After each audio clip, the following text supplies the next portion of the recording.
Hi guys! Welcome to my vlog or channel. Charot. This is my first time doing like this. Magre-record ako ng voice over. Charot. Anyway, ako pala si Mai, buhay abroad dito sa Dubai. So, today, araw ng day off ko. So, hindi ko alam kung anong gagawin ko. Wala pa akong plan. So, kailangan talaga mag-isip ka dito. Pag nasa abroad ka, kailangan mag-isip ka kung anong gagawin mo for your day off para hindi masayang.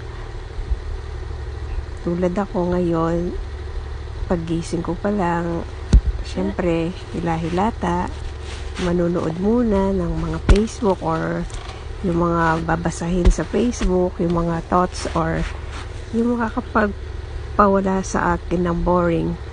So, ganito talaga ang buhay dito. Minsan nakakainip, minsan nasa iyo kung anong pwede mong gawin para mawala yung pagka-boring mo. Either gawa ka ng something na makakapag-improve sa'yo or maging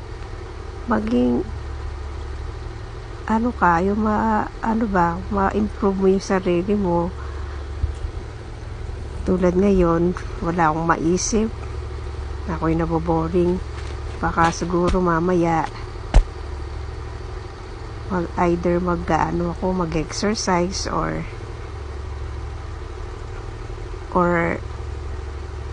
ayoko naman kasi lumabas sa labas. Sobrang mainit. Summer ngayon.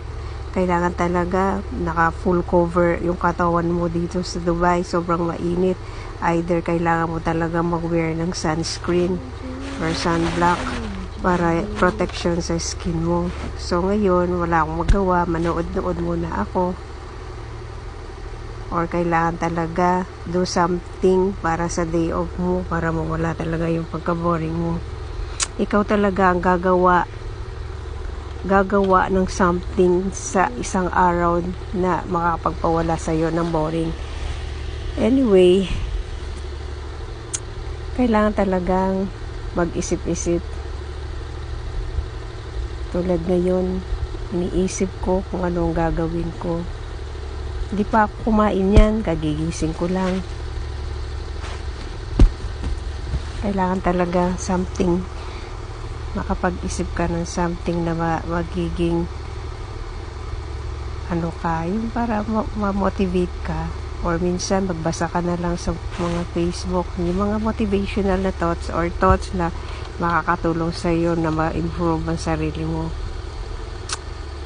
So, ngayon, talagang kailangan mag-isip ako. Anyway, guys, this is my first vlog recording. Sana magustuhan nyo.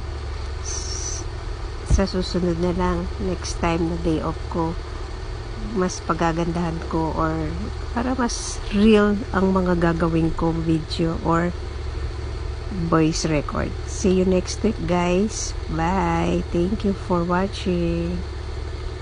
Bye, guys.